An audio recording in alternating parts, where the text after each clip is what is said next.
आज की क्लास में हम लोग मैकेनिक्स का अगला टॉपिक पढ़ेंगे। अभी तक आप लोगों ने उसमें मैकेनिक्स में मोमेंट वाला चैप्टर हम लोग चूंकि पढ़ रहे थे, उसमें जो है जो स्टील यार्ड था आपका और उसके बाद आपने जो सेफ्टी वाल्व था उनको ठीक से देख लिया था। न्यूमेरिकल अभी बहुत छोटे छोटे काम भर के बता रहा हूँ, लेकिन जब चैप्टर खत्म होगा तो न्यूमेरिकल कुछ ऐड भी होंगे, उसमें लास्ट में कई न्यूमेरिकल कराए जाएंगे, तो कुछ सब मिक्स होंगे, मतलब जितना आपने पढ़ा सबका न्यूमेरिकल उसमें यूज होगा। तो न्यूमेरिकल और लगेंगे, उसकी कोई लिमिट नहीं है कि आप कितना लगाइए कितना ना लगाइए, लेकिन अभी मिक्स न्यूमेरिकल और लगेंगे, तो परेशान होने की जरूरत बिल्कुल नहीं है न्यूमेरिकल को लेके, क्योंकि और दूसरी बात मैंने एक चीज और बताई, अभी एक माइंडसेट होता है बच्चों का कि न्यूमेरिकल वो ज्यादा ढूंढते हैं, जरूरी भी है, न्यूमेरिकल कंसेप्ट को क्लियर करता है, लेकिन एक चीज अच्छे तरीके से जान लीजिए, आपका जो एग्जाम होने वाला है ना, उसमें कंसेप्ट से पूछता है, न्यूमेरिकल कम पूछता है, जबकि एकेडमिक्स की पढ़ाई में जो आपके इंटरमीडिएट और हाई स्कूल होते हैं उनमें सीधे न्यूमेरिकल देता है, यहाँ न्यूमेरिकल कम कंसेप्ट ज्यादा पूछे जाते हैं। एग्जाम का पेपर एनालिसिस एग्जाम टाइम होगा, इस पूरे मैकेनिक्स का मैराथन और रिवीजन क्लास चलेगा, लाइव चलेगा, उसमें हम लोग देखेंगे कि क्वेश्चन कैसे कैसे पूछे जाते हैं, जितने टाइप के क्वेश्चन आते हैं ना सबका समावेश उसमें किया जाएगा। ठीक है, आइए यहाँ पे तो हम लोग सबसे पहले देखें कि कहाँ तक पढ़ चुके थे हम लोग। ठीक है, तो कहाँ तक पढ़े थे आप एक बार देख लीजिएगा, यहाँ पे याद करिए, मोमेंट पढ़ रहे थे, यहां तक की कहानी खत्म हो चुकी थी, यहां से यहां तक ये पूरा खत्म हो चुका था। पैरेलल फोर्सेस मैंने पहले ही बता रखा है, लेकिन एक बार और इसको हल्का सा एक्सप्लेन कर दूंगा, ठीक है ना। अब हम लोग आज पढ़, क्योंकि पैरेलल फोर्सेस लाइक और अनलाइक ये पिछले फोर्स वाले चैप्टर में ही क्लियर कर दिया था। अब आता है कंसेप्ट ऑफ कपल, यानी कपल क्या है, बलयुग्म जिसको बोलते हैं, इट्स प्रॉपर्टीज एंड इफेक्ट, इसका प्रॉपर्टीज और इफेक्ट क्या है। जनरल कंडीशन ऑफ इक्विलिब्रियम पहले ही पढ़ा चुका हूं पिछले चैप्टर में, फिर से एक बार बता दूंगा, रिकॉल अगले क्लास में ये दोनों को एक साथ, इसको और इसको थोड़ा थोड़ा बता दूंगा, बट ऐसा है नहीं, इसको पहले ही बताया जा चुका है कि जनरल कंडीशन ऑफ इक्विलिब्रियम क्या है, summation of M, summation of ये सब बता चुका हूं मैं, ठीक है ना। तो और position of resultant force by moment, यानी रिजल्टेंट फोर्स का इससे सीधे न्यूमेरिकल आपको लगवाऊंगा, वही कंसेप्ट यूज होगा। मेन आज की क्लास होगी concept of couple and its properties के ऊपर, ठीक है ना। आइए देखते हैं हम लोग, सबसे जरूरी बात, टॉपिक का नाम हम लोग का रहेगा आज का कपल। क्या रहेगा? कपल। इसको बोलते हैं, कपल का मतलब क्या होता है? कपल का मतलब होता है युग्म, युग्म मतलब जोड़ा,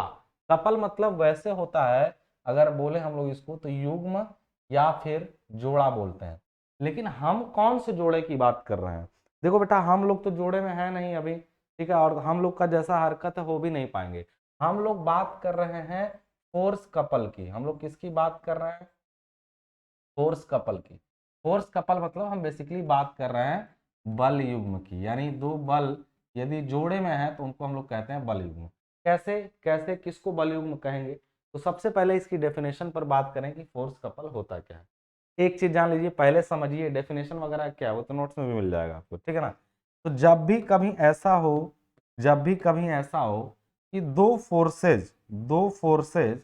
एक फोर्स इधर लगा है और दूसरा फोर्स इधर लगा है, are these two forces are parallel and unlike, parallel unlike forces, यानी मैं कहूंगा इसको अगर एक शब्द में डिफाइन करूंगा, two parallel, two parallel, parallel unlike forces, unlike forces, two parallel unlike forces मतलब दो दो समांतर, तो पैरेलल, पैरेलल से भी जरूरी उनका कोप्लेनर होना है। कोप्लेनर देखिए, दो बल अगर है ना तो वो कोप्लेनर होंगे ही होंगे, ये चीज जान लीजिए, यदि दो बल हैं तो वो कोप्लेनर ही होते हैं चाहे कहीं भी लगे। तो two parallel unlike forces which are which are which are which are Hindi में भी लिखूंगा, चिंता करने की जरूरत नहीं बिल्कुल भी। Two parallel unlike forces which are acting in a plane having same magnitude magnitude magnitude forms couple, यानी दो ऐसे बल जो पैरेलल हो, एक ही प्लेन में हो और दोनों का मान एक ही हो, ये एफ है तो ये भी एफ होना चाहिए। टू पैरेलल फोर्सेज हैं, अनलाइक का मतलब एक दूसरी दिशा में, एक दूसरी दिशा में, which are acting in a plane, having same magnitude मतलब जिसका मान एक समान हो, फॉर्म्स कपल मतलब कपल बनाते हैं, ठीक है ना। क्लियर हुआ यहाँ पे, क्लियर हुआ कि ये कैसे कपल बनाते हैं। तो एक चीज ध्यान रखिएगा, ये कपल इस समय दो बल कपल बना रहे हैं, तो कहेंगे सर यही कपल है, हम बोलूंगा हाँ बिल्कुल यही कपल है। लेकिन आप जब देखेंगे तो किताबों वगैरह में डायग्राम आपको इनके बीच की दूरी को यदि हम लोग, इनके बीच की इस दूरी को यदि हम लोग d से रिप्रेजेंट करें तो इस d को कहते हैं कपल आर्म। इस d को क्या कहते हैं, कपल आर्म। d क्या है, यहाँ पे इनके बीच की दूरी है, इनके बीच की दूरी है। मैंने बोला ना कि acting in a plane having same magnitude forms couple, and D जो है इसको बोलते हैं हम लोग कपल, कपल आर्म।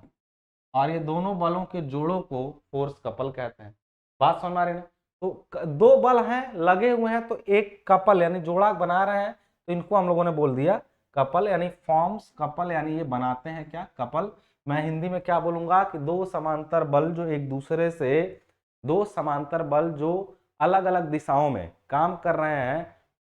समांतर बल और अलग अलग दिशाओं में, समझ रहे हैं ना। मैंने कहा कि दो समांतर बल जो अलग अलग दिशाओं में काम करें, विपरीत, अनलाइक का मतलब अलग अलग नहीं, विपरीत, दो समांतर बल जो विपरीत दिशाओं में काम कर रहे हैं और एक ही तल में लगे हुए हैं और उनका परिमाण एक समान हो, वो मिल करके कपल यानी आपका युग्म बनाते हैं। क्लियर है यहाँ पे। अब मैं यहीं से आर्म ऑफ कपल किसको कहूंगा, ये तो हुआ आपका कपल फोर्स, कपल। अब यहां पर मैं लिखूंगा arm of couple, arm of couple यानी कपल का जो आर्म होता है वो क्या होता है, कपल का आर्म क्या होता है, आप जान लीजिए दोनों forces, the perpendicular distance between, the perpendicular distance between the forces of a couple is called as arm of the couple. बात समझ में आ रही ना। यानी इन बलों के बीच का the perpendicular distance, the perpendicular distance, perpendicular, देखो मैं एक चीज बताऊं, मैं तुमको पीपीटी से पढ़ा सकता था, यहाँ पर सब लिखा लिखा आ जाता और पटापट हाँ ये ऐसे होता है, ये ऐसे होता है, वो वाला, तो वो वाला टीचर ना बनना है मुझे, ना वो जल्दी में होता है, वो रिवीजन टाइम में तुम्हारे मैं चलाऊंगा उसी तरीके से, उससे काम जल्दी हो जाता है। लेकिन जब मैं लिख लिख के पढ़ाता हूँ तो तुमको ये कोशिश करता हूँ कि तुम ऑफलाइन वाली फील ले सको। ऑनलाइन भले ही पढ़ रहे हो लेकिन ऑफलाइन वाली फील लिया करो, मेरे साथ साथ नोट्स बनाया करो। यदि नहीं बना पा रहे हो तो बाद में दोबारा लेक्चर को देख के बना लो, एक बार समझ लो दोबारा देख के बना लो, ठीक है ना। मैंने बोला कि the perpendicular distance between, between the forces, यानी हमने बोला कि the perpendicular distance between the forces of a couple, forces of a couple, forces of a couple, couple is called arm of couple, is called arm of, arm of couple. यानी दोनों बलों, जो दोनों couple force है ना, उनके बीच की जो परपेंडिकुलर डिस्टेंस होती है उनको हम लोग आर्म ऑफ कपल कहते हैं। It is denoted by D, it is denoted by D, यानी इसको डी के द्वारा दिखाया जाता है या दिखाया गया है, यानी इसको डी के द्वारा वहां पर दिखाया गया है, किसमें, डायग्राम, ठीक है ना। अब हमने पढ़ा कि कपल क्या होते हैं, फिर हमने पढ़ा कि आर्म ऑफ कपल। हम लोग लिखेंगे मोमेंट ऑफ कपल, यानी बल का आघूर्ण, यानी बलयुग्म का आघूर्ण, मोमेंट ऑफ कपल। ध्यान रहे कपल और मोमेंट ऑफ कपल में अंतर है, केवल दो बल मिलके कपल बना देते हैं, लेकिन मोमेंट ऑफ कपल क्या होता है, जिसको हम लोग बोलते हैं बल युग्म का आघूर्ण, इसको हिंदी में क्या बोलते हैं, बल युग्म का आघूर्ण, आघूर्ण, बल युग्म का आघूर्ण। इसका हिंदी मतलब समझ में आया ना, कि दोनों बल जो बलयुग्म में लगे हुए हैं, दोनों बल जो बलयुग्म में लगे हैं उनके बीच की लंबवत दूरी को हम लोग आर्म ऑफ कपल यानी बलयुग्म की भुजा, बल युग्म की भुजा, भुजा कहते हैं, बलयुग्म की भुजा कहते हैं। बात समझ आ रही है। मोमेंट ऑफ कपल क्या होता है, यानी कपल का मोमेंट क्या होता है, दोनों, आप कहेंगे सर कपल का मोमेंट, तो कहेंगे सर इसको हम लोग डिफाइन कैसे करेंगे, तो मैं कहूंगा the moment of a couple is equal to the product of one of the forces and product of one of the forces and the what, arm of couple, यानी हमने बोला कि जो बलयुग्म का आघूर्ण होता है वो दोनों बलों में से किसी एक बल का और उसके कपल आर्म यानी उसके बल की भुजा का प्रोडक्ट यानी गुणांक होता है। यानी मैं लिखूंगा the moment of couple,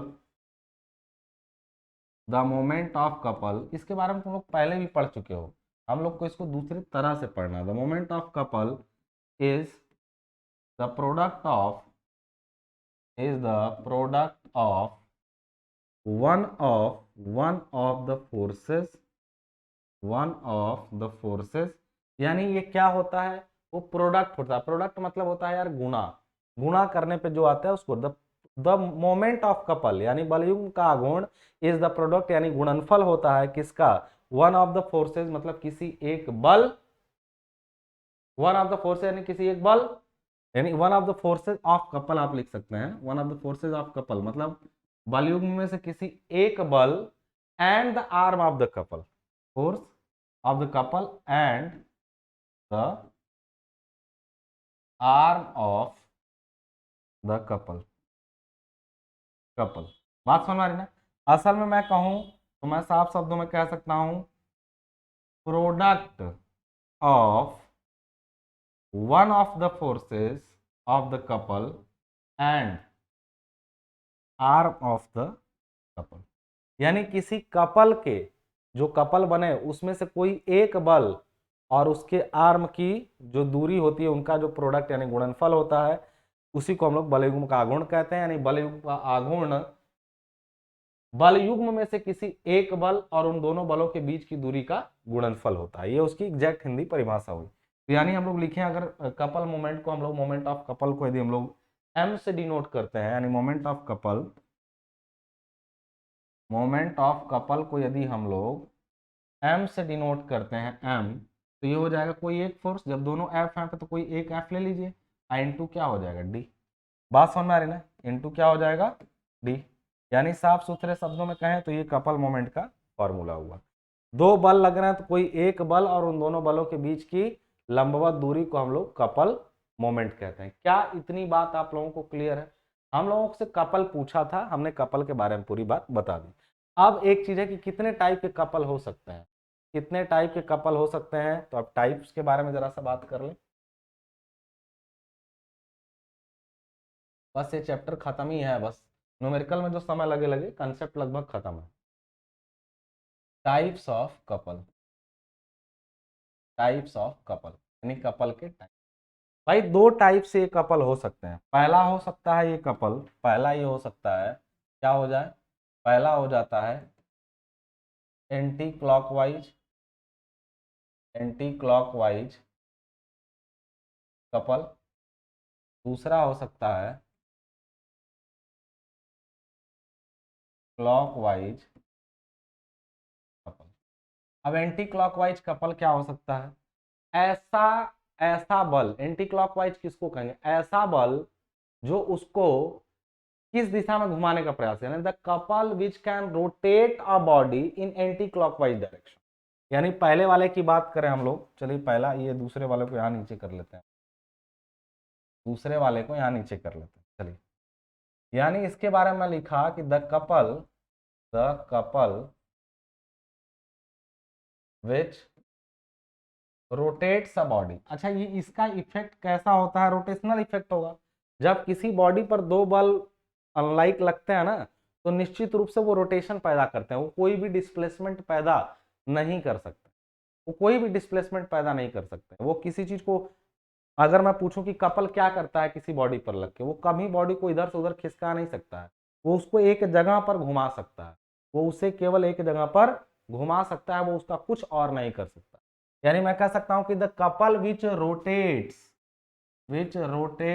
the body यानी on which it is applied, on which it is acting, the couple which rotates the body on which it is acting in anti-clockwise direction,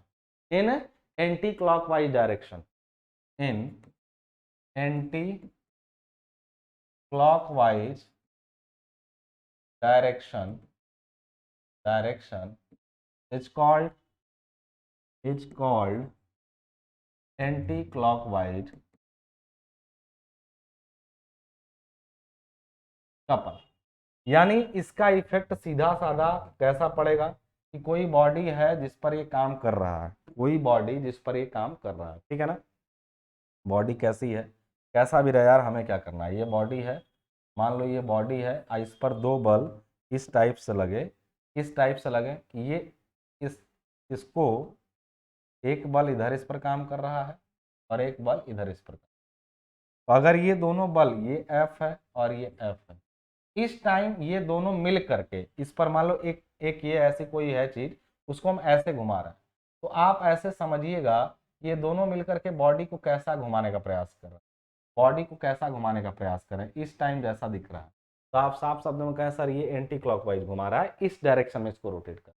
तो the couple which have a tendency to rotate the body in the anti clockwise direction is called आपका anti clockwise couple. अब इसी तरीके से same परिभाषा किसकी हो जाएगी, सेम ही डेफिनेशन किसकी हो जाएगी, बताइए, सेम डेफिनेशन किसकी हो जाएगी, क्लॉकवाइज की। यानी हम लोग अगर कहें इसको तो सेम डेफिनेशन क्लॉकवाइज की हो जाएगी, बस बदलेगा क्या, बस बदलेगा क्या यहाँ पे, बस यहाँ पर बदलेगा the couple which rotates the body on which it is acting in clockwise direction is called what, clockwise. यानी ये इसकी डेफिनेशन हो गई, बस उसकी जगह पर डायग्राम कैसा हम लोग का आ जाएगा, बस डायग्राम अब हमारा कैसा आ जाएगा, ये रही बॉडी और इस पर ये लगा एक फोर्स जो है वो इस डायरेक्शन में और एक फोर्स इस डायरेक्शन, और ऐसी स्थिति में ये कहा जाएगा कि इस बॉडी को कैसे घुमाने का प्रयास कर रहे हैं, ये इधर ऐसे इसको रोटेट कराने का प्रयास करना है, इनके बीच की दूरी यदि डी है और ये फोर्सेस क्या एफ है, तो इसको एफ इंटू डी मोमेंट से क्लॉकवाइज डायरेक्शन में, देखो ये क्लॉकवाइज है वो एंटी क्लॉकवाइज था, तो ये क्लॉकवाइज मतलब एंटी क्लॉकवाइज तो समझते हो घड़ी की दिशा में और घड़ी की विपरीत दिशा में, ठीक है। चलिए तो अब इसके बाद हम लोग इसके टाइप भी समझ लिए, अब तो हम लोग कपल के टाइप भी समझ लिए। इसका कहाँ परिणाम आप लोग देख सकते हैं, बहुत सारी जगह हैं, जैसे नल की टोटी खोलते हैं या स्लूस गेट बड़े बड़े, अभी तो वो चीजें आपने देखी नहीं इसलिए मैं नाम नहीं बोल रहा हूँ, कई जगहों पर आपको कपल की बहुत ज्यादा जरूरत होती है, ठीक है ना, जहाँ आप डिस्प्लेसमेंट किसी तरह का नहीं चाहते हैं और चाहते हैं कि एक हमें एक तरीके का रोटेटिंग मोमेंट मिल जाए, और रोटेटिंग मोमेंट केवल और केवल कपल से पॉसिबल है। इसका ओनली इफेक्ट है रोटेशन, ना तो कोई डिस्प्लेसमेंट ना तो कोई बेंडिंग, कोई और इफेक्ट ये नहीं डालता है, समझ में आ रही बात ना। जैसे बड़ा बड़ा स्लूस वाल्व, जैसे आप नट बोल्ट खोलते हैं तो जब आप उसको घुमाते हैं तो क्या ऐसा होता है कि नट आगे पीछे भी होता है, वो केवल एक एक्सिस पे गोल गोल घूमता है। जब नट को आप इस तरीके से, कोई नट वगैरह है, ऐसे नट वगैरह ऐसे मान लीजिए है, जिसको आप पकड़ के पाने से खोल रहे हैं, तो आप इसको इधर घुमाते हैं ऐसे पूरा, ऐसे आप इसको इधर घुमा रहे हैं ऐसे, तो असल में आप इस पर दो तरीके का, एक ऐसे एक रोटेटिंग इफेक्ट लगा, तो इस पर आप असल में इस टाइम एक क्लॉकवाइज कपल क्रिएट कर रहे हैं। कैसे, आप इधर से दबाएंगे तो इधर से भी एक फोर्स लगेगा, दोनों ही फोर्सेस क्या है एक दूसरे के, एक ऐसे लग रहा है तो दूसरा ऐसे लग रहा है, दोनों अनलाइक पैरेलल फोर्सेस होते हैं। इसलिए पानी खोलने वाली टंकी जो होती है, जिसको आप टोटी को ऐसे घुमाते हैं, तो टोटी को भी घुमाते हैं तो असल में आप एक बल इधर दूसरा बल इधर, यानी टोटी ऐसे गोल है तो आप एक को इधर घुमाना चाहते हैं दूसरे को इधर घुमाना चाहते हैं, तो असल में आप उस पर भी एक कपल अप्लाई कर रहे होते हैं। तो ऐसी छोटी चीजों का एग्जांपल इसलिए दे रहा हूं कि बड़ी चीजें तुमने अभी वैसे इंजीनियरिंग में देखी नहीं है प्रैक्टिकली, लेकिन धीरे धीरे तुमको इसका यूज भी समझ में आ जाएगा जब आगे और चीजें पढ़ते जाएंगे हम लोग, आगे जब हम लोग और चीजें पढ़ेंगे तो इसका यूज भी हम लोग को अच्छे तरीके से समझ में आ जाएगा। अभी हमको इसका प्रॉपर्टीज लिखने के लिए यदि दे दिया तो क्या लिखेंगे वो ज्यादा इंपॉर्टेंट, इसकी कितनी प्रॉपर्टीज हैं और क्या क्या होती हैं। अभी तो हमने कपल क्या है वो देखा, कपल के टाइप देखा, अब हम लोग बात करने जा रहे हैं प्रॉपर्टीज ऑफ कपल, वही मेन है कि मतलब थोड़ा सा उसके अंदर क्या क्या ऐसे गुण है, प्रॉपर्टीज ऑफ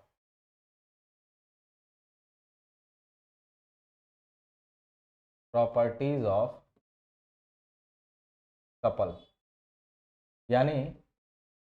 कपल के कौन कौन से गुण होते हैं, ठीक है ना, कपल के कौन कौन से गुण होते हैं, यानी प्रॉपर्टीज ऑफ कपल कौन कौन से, ठीक है। तो इसमें सबसे पहला गुण इसका कौन सा होता है, कपल का सबसे पहला गुण कौन सा होता है, तो पहले जान लीजिए कि जब भी किसी बॉडी पर या किसी भी कपल कहीं भी कोई काम कर रहे हैं तो इतना जान लीजिएगा कि उस पर रिजल्टेंट फोर्स जो होता है वो जीरो होता है। यदि दो कपल काम कर रहे हैं, यदि दो कपल काम कर रहे हैं, एक ऐसे है एक इधर की तरफ काम कर रहा है, इसका मतलब है इसका ये यदि एफ है, ये यदि एफ है दूसरा, तो इस प्लेन में यानी हम लोग कह सकते हैं कि algebraic sum of all the forces which are acting as couple in any direction is zero. यानी मैं इसको कह सकता हूं पहली प्रॉपर्टी का कि ऐसे सभी बल, ऐसे सभी बल, ऐसे पहली प्रॉपर्टी, प्रॉपर्टी मतलब समझते हो गुण, यानी बल युग्म के गुण, बल युग्म के गुण, इसके कौन कौन से गुण होते हैं, ठीक है ना, ऐसे गुण कौन कौन से। तो मैं ऐसे कह सकता हूं कि ऐसे देखो, असल में तुमको एक चीज और मैं बता दूं क्यों ये एफ इंटू डी होता है। असल में मान लो ये जब किसी चीज को रोटेट करा रहे होंगे तो वो पॉइंट बिल्कुल बीच में होगा। अब तुम कहोगे कि सर इस पॉइंट से दूरी इसकी मान लो टोटल दूरी दी है तो ये डी बाई टू होगा, ये दूरी भी क्या होगी, डी बाई टू होगी। तो असल में जब तुम किसी चीज को घुमाते हो ना, तो अब तुम ही सोचिए कोई बीम वगैरह होती, तुम इसको ऐसे रोटेट कर, दोनों एक, जब दो दो विपरीत दिशा के बल किसी बिंदु के अगल बगल लगते हैं ना तो उनका नेचर एक ही है। अगर तुम नोटिस करोगे तो पाओगे इस पॉइंट के अबाउट ये कैसा मोमेंट क्रिएट कर रहा है, क्लॉकवाइज। इसी पॉइंट के भले ये दिशाएं विपरीत दिख रही हैं, लेकिन मैं पूछूं कि इस पॉइंट के अबाउट ये कैसे घुमाएगा तो कहूंगा सर इसकी दिशा इधर है, ये क्लॉकवाइज घुमाएगा। इस पॉइंट के अबाउट ये किधर घुमा रहा है, ये भी तो क्लॉकवाइज घुमा रहा है। तो असल में दो मोमेंट इस बिंदु पर काम कर रहे होते हैं जिनकी वैल्यू होती है F into D by two plus इस वाले की भी होगी F into D by two. तो दोनों मिलके क्या बनाते हैं, एफ को कॉमन करें तो D by two plus D by two, यानी ये एफ इंटू डी नहीं हो जाएगा। तो असल में इस बिंदु पर काम करने वाला टोटल मोमेंट यही होता है। तो ऐसे ही आया है कि F into D total moment काम कर रहा है, उसी को कपल कहते हैं, ठीक है। तो बहुत वैसी भयंकर बात नहीं है, आसान बात है, मैंने इसलिए बता दिया कि कहीं सर कैसे हो गया एफ इंटू डी, इसी तरह से हुआ है क्योंकि दोनों का इफेक्ट किसी पॉइंट के बीच के पॉइंट पर यही होता है, ठीक है। और मैं आपसे क्या बात कर रहा था अभी, इसकी प्रॉपर्टी के बारे में मैंने बोला कि ऐसे सभी बल, ऐसे सभी बल जो बल युग्म के रूप में है, बल युग्म के रूप में है, रूप में काम कर रहे हैं, हो सकता है कि ये कई बलों का रिजल्टेंट हो सकता है ये भी कई बलों का रिजल्टेंट हो, ऐसी संभावना है। जरूर नहीं कि दो ही बल हो, कई बलों का इस दिशा में एक रिजल्टेंट होगा और कई बलों का इस दिशा में एक रिजल्टेंट होगा। उस स्थिति में ऐसा होगा कि इनका ऐसे सभी बल जो बलयुग्म के रूप में काम कर रहे हैं, काम कर रहे हैं, उनका उनका रिजल्टेंट फोर्स जीरो होता है, रिजल्टेंट फोर्स जीरो होता है, जीरो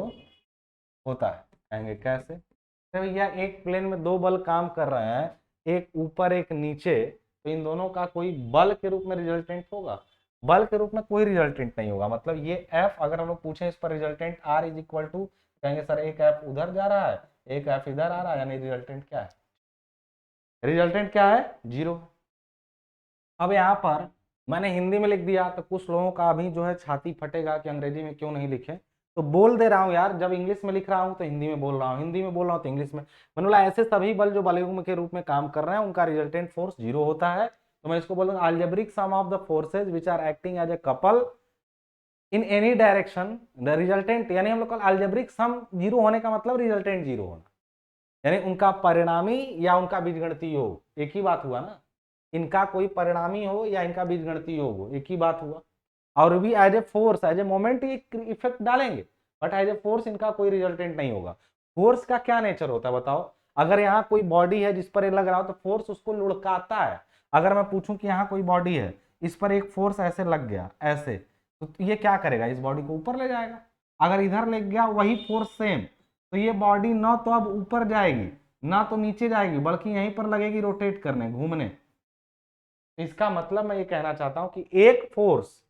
है तब तो वो बॉडी को डिस्प्लेस करेगा। इन द सेम वे जैसे तुम ऐसे समझ लो, यही बॉडी है, अगर यही बॉडी है इस पर एक फोर्स ऐसे लग जाए तो अभी क्या करेगा, ये बॉडी लगेगी इसी पर लुढ़कने और आगे चलने, लुढ़क के आगे जाने लगेगी। लेकिन जैसे ही एक फोर्स सेम मैग्नीट्यूड का यहाँ पे लग जाएगा तब ये बॉडी नहीं जाएगी अब आगे, अब ये आगे नहीं जाएगी, अब यहीं पर ये गोल गोल क्या करेगी, घूमेगी।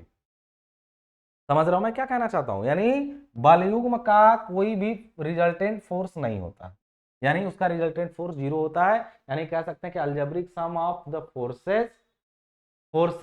इन the couple in any direction is zero. यानी अलजेब्रिक सम ऑफ फोर्सेज जो है वो जीरो होता है किसी भी दिशा में, यानी इन बलों का कोई भी परिणाम ले लेंगे शून्य होगा। ये पहली प्रॉपर्टी है। दूसरी प्रॉपर्टी क्या कहता है, दूसरी, एनी टू कपल्स यानी कोई भी दो बल आघूर्ण, पहले हिंदी में लिख देता हूं, कोई भी दो बल आघूर्ण, कोई भी दो बल आघूर्ण यानी दो बल आघूर्ण, ठीक है ना, जिनका जो मोमेंट है वो सेम है। कोई भी दो बल आघूर्ण जिनका कोई भी बलयुग्म, बल्कि माने बल, एक सेकेंड, कोई भी दो नहीं बोलने की जरूरत है, कोई भी दो बल युग्म या कई बल में कोई भी दो बल युग्म, यहाँ बल युग्म दो का मतलब चार फोर्सेज हो जाते हैं, एक युग्म में दो बल होते हैं, दो बल युग्म जिनके आघूर्ण समान, हो वह दिशाएं एक ही हो, वो समतुल्य बलाघूर्ण कहे जाते हैं। यानी इनको समतुल्य कहा जाता है, समतुल्य कहे जाते हैं। नहीं समझ में आया, अभी बताता हूं। मैंने इसका इंग्लिश मतलब होगा any two couples which have same magnitude and same direction are called equivalent. यानी two couples which have same magnitude and same moment having same direction are called equivalent, यानी उनको समतुल्य कहा जाता है। कैसे, इसका एग्जांपल के तौर पे समझिए, यदि हम लोग यहाँ पर एक बल ले लें, एक मतलब एक कपल फोर्स ले ली यहाँ पे, एक यहाँ पे, यानी इनमें कैसे होगा, एक में बल जो है इधर लग रहा है और दूसरे में भी वही लग रहा है, लेकिन बलों के मान अलग अलग हैं। जैसे ये 10 न्यूटन का बल है, ये 10 न्यूटन का बल है, ठीक है ना, और इनके बीच की दूरी कितनी है, इनके बीच की दूरी मान लो है 10 मीटर, ऐसा है मान लो, ठीक है ना। इसी तरीके से यहाँ भी दो बल हैं, ये भी ऐसे हैं और ये भी ऐसे, इनके बीच की दूरी कितनी है 5 मीटर, लेकिन ये बल जो है वो 20 न्यूटन और 20 न्यूटन के हैं। इसका अर्थ है कि देखो इसका मोमेंट कितना होगा, तो इनका मोमेंट कहोगे कि सर ये 10 यानी एक बल ले लें, यानी 10 गुणा 10, यानी इसको कहेंगे सर ये है 100 न्यूटन मीटर का कैसा क्लॉकवाइज मोमेंट। ऐसे बनाने का मतलब क्लॉकवाइज होता है। ये कैसा, ये भी क्लॉकवाइज है, लेकिन ये है इसका एम जो है 20 गुणे 5, यानी ये भी 100 है न्यूटन मीटर, और ये भी कैसा है क्लॉकवाइज। तो ऐसे बलों का जोड़ा, एक बल ये भी है एक बल ये भी है, लेकिन कहेंगे क्या ये इक्विवेलेंट है, बिल्कुल है, क्योंकि दोनों का जो मोमेंट है वो सेम, यानी these two are इक्विवेलेंट, यानी ये दोनों ही क्या है, समतुल्य है। समतुल्य का मतलब होता है एक समान है। समझ में आ रही बात, भले ही दिखने में अलग लग रहा है लेकिन ये दोनों का इफेक्ट क्या है, एक समान है। ये मैंने लिखा है कि कोई भी दो बल युग्म, एक बल युग्म दो बल युग्म, कुछ लोगों को लगा होगा कि दो बल ना, दो बल युग्म, एक युग्म दूसरा युग्म, कोई भी दो बल युग्म जिनके आघूर्ण समान हो वह दिशाएं एक ही हो, समतुल्य कहे जाते हैं। अब समझ में आ रहा होगा ये लिखा हुआ, यानी हम लोग कह सकते हैं कि any two couples which have same moments and equal direction और same direction are called equivalent. ये दो प्रॉपर्टी हुई इनकी। इसका यदि हम लोग m1 लें और इसका लें m2, m1 क्या है m2 के बराबर है, इसलिए इनको क्या कहा जाएगा, इक्विवेलेंट। दो प्रॉपर्टी मैंने आपको बताई, किसकी, कपल की, जब प्रॉपर्टी यानी गुण पूछा। अगला तीसरा गुण इसका क्या है, तीसरा गुण इसका क्या कहता है, कि भाई यदि कोई बलयुग्म कहीं काम कर रहा है तो उसके उन बल कोई बलयुग्म यदि कहीं पर काम कर रहा है, तीसरा प्रॉपर्टी इसका कह रहा है कि यदि यदि कोई बलयुग्म, पहले समझ लो तब लिखो, इसको ज्यादा अच्छा रहेगा, मैं लिख देता हूं अभी लेकिन पहले समझ लो। यानी किसी बिंदु, कोई लाइन है जिसके अगल बगल दो फोर्सेज जो है ऐसे काम कर रहे हैं, एक फोर्स यहाँ पे काम कर रहा है, एक फोर्स, तो इनका मोमेंट क्या होगा अगर बोलेंगे तो ये डिस्टेंस कितनी है, मान लेते हैं इस डिस्टेंस को पूरी, ये पूरा डिस्टेंस जो है आप लोगों का कुछ होगा, और किसी पॉइंट, मान लीजिए ये डिस्टेंस आपका डी है, मान लीजिए ये डिस्टेंस डी, और ये फोर्स कितने हैं, ये भी फोर्स एफ है, ये भी फोर्स है, ये एफ है, ठीक है ना, और इसका कोई बीच में कोई भी पॉइंट ले लेते हैं ओ, कोई भी पॉइंट क्या ले लेते हैं, ओ ले लेते हैं, ओ पॉइंट, ए पॉइंट को ए और ए पॉइंट को क्या मान लिया, बी मान लिया, यहां से दूरी इसकी मान लेते हैं एक्स, और यहां से दूरी क्या मान लेते हैं हम लोग वाई। तो किसी भी पॉइंट के अबाउट ये कहना क्या चाहता है कि यदि कोई है, कहना ही चाहता है कि यदि कोई बल या कोई बलयुग्म, एक्चुअली कोई बलयुग्म दूरी डी पर काम कर रहा हो, दूरी डी पर काम कर रहा हो, काम कर रहा हो, कर रहा हो, तो इनके बीच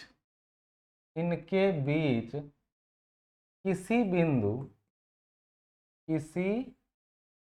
बिंदु के परितः, अभी इंग्लिश में भी बोल दूंगा, किसी बिंदु के परितः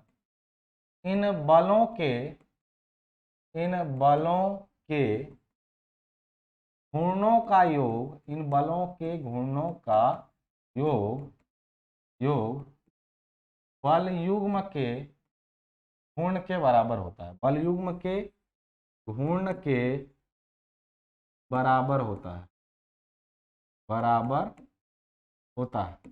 बात समझ आ रही। यानी मैं ये कह सकता हूं कोई पॉइंट ओ हमने ले लिया, तो हम लोग ले लिया कि भाई एफ का ओ पर मोमेंट ले, फिर उस एफ का भी इस ओ पर मोमेंट ले लें, यानी हम लोग लिख सकते हैं कि एफ इंटू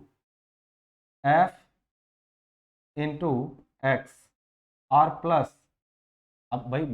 इसी के अबाउट दो फोर्स लगे, दोनों का घूर्ण लीजिए, प्लस एफ इंटू वाई, बात समझ आ रही है, बराबर क्या होगा, ये इंडिविजुअल है, ये कह सकते हैं कि एक ओ के परितः, यानी taking moment of forces about O, यानी ओ के परितः बलों का घूर्ण, एक का ये हुआ, दूसरे का ये हुआ, और दोनों ही कैसे हैं, दोनों ही फोर्स, ऐसे दिखाने का मतलब होता है दोनों ही क्लॉकवाइज है, ये भी ओ के परितः क्लॉकवाइज इफेक्ट डाला है, ये भी ओ के परितः क्लॉकवाइज इफेक्ट, मतलब ओ को सोच करके इसको घुमाओ तो क्लॉकवाइज, इसको घुमाओ तो भी क्लॉकवाइज, यानी दोनों क्लॉकवाइज हैं। अब इनको हम लोग बराबर में लिखेंगे तो एफ कॉमन कर सकते हैं, बचेगा एक्स प्लस वाई, और ये एफ आई इंटू डी, यही आपका क्या है, कपल मोमेंट है, कपल मोमेंट,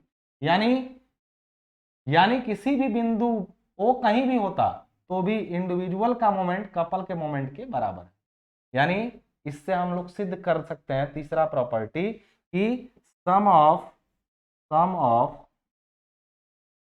इंडिविजुअल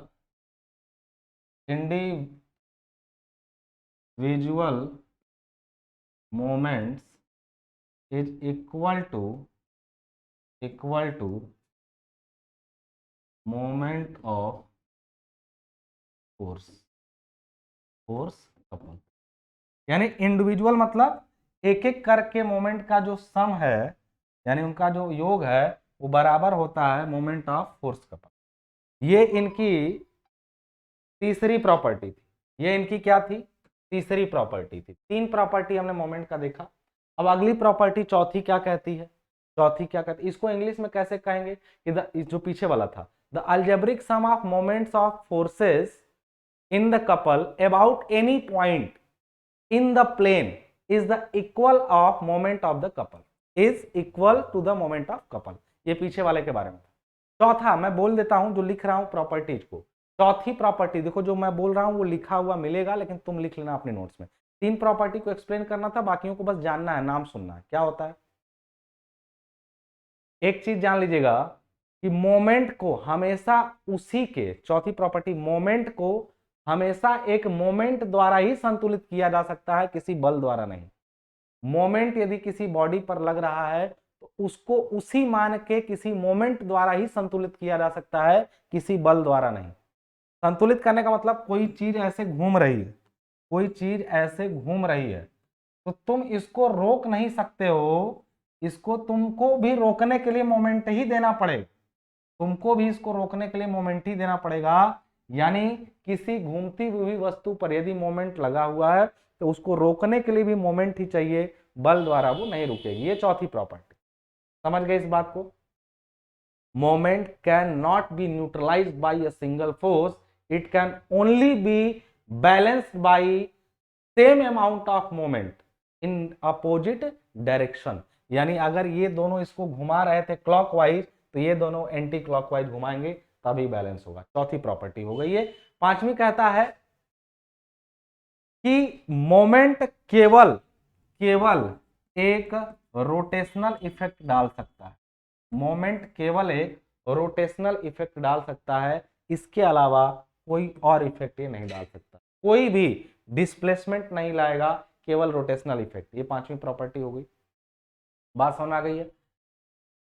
अगली प्रॉपर्टी इसकी कह सकता है कि यानी कई सारे यदि कोप्लेनर फोर्सेस लगे हुए हो किसी बॉडी पर,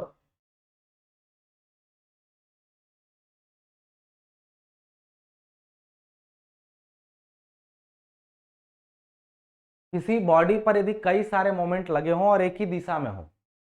तो उन सभी का योग रिजल्टेंट मोमेंट के बराबर होता है। यानी किसी बॉडी पर यदि कई सारे बलयुग्म काम कर रहे हों और मोमेंट क्रिएट कर रहे हों तो इनका अलजेब्रिक सम उस बॉडी पर रिजल्टेंट इफेक्ट दिखाता है। यानी इस बॉडी पर देख रहे हो इस समय एक मोमेंट लगा, एक कपल लगा है, दूसरा कपल, तो कहेंगे ये बॉडी चलेगी कि रुकेगी, तो कहूंगा सर यदि ये एफ एफ है और हम भी एफ एफ लगा दें तो इसका कुछ नहीं होगा, कोई रोटेशन नहीं। यानी किसी बॉडी पर यदि कई मोमेंट लगे हुए हों तो उनका अलजेब्रिक सम ही उस पर मोमेंट का प्रभाव दिखाता है, यानी उसका इफेक्ट दिखाता है। और लास्ट चीज है कि मोमेंट एक वेक्टर क्वांटिटी है, स्केलर नहीं। ये कैसी क्वांटिटी है, वेक्टर क्वांटिटी है। यही सब इसकी प्रॉपर्टीज थी जितना मैंने आज आपको बताया। तो प्रॉपर्टीज आपको पूरी तरह से क्लियर हो गई होंगी, मुझे जहां तक मालूम है कि प्रॉपर्टीज पूरी तरह से क्लियर होंगी। हमने आपको आज कपल बताया, कपल कपल जो था उसके टाइप बताए हमने, कपल मोमेंट बताया और फिर हमने कपल की प्रॉपर्टी बताई। कपल से इतने ही थ्योरेटिकल क्वेश्चन आ सकते हैं, बाकी जो न्यूमेरिकल क्वेश्चन आएंगे उनके बारे में मैंने कहा कि मिक्स न्यूमेरिकल अभी लगेंगे, जिसमें कपल का भी यूज होगा, मोमेंट का भी यूज होगा और उसके साथ साथ कुछ रिजल्टेंट भी निकाल के हम लोग देखेंगे। तब तक के लिए अगले लेक्चर का इंतजार करिए, मुझे दीजिए इजाजत।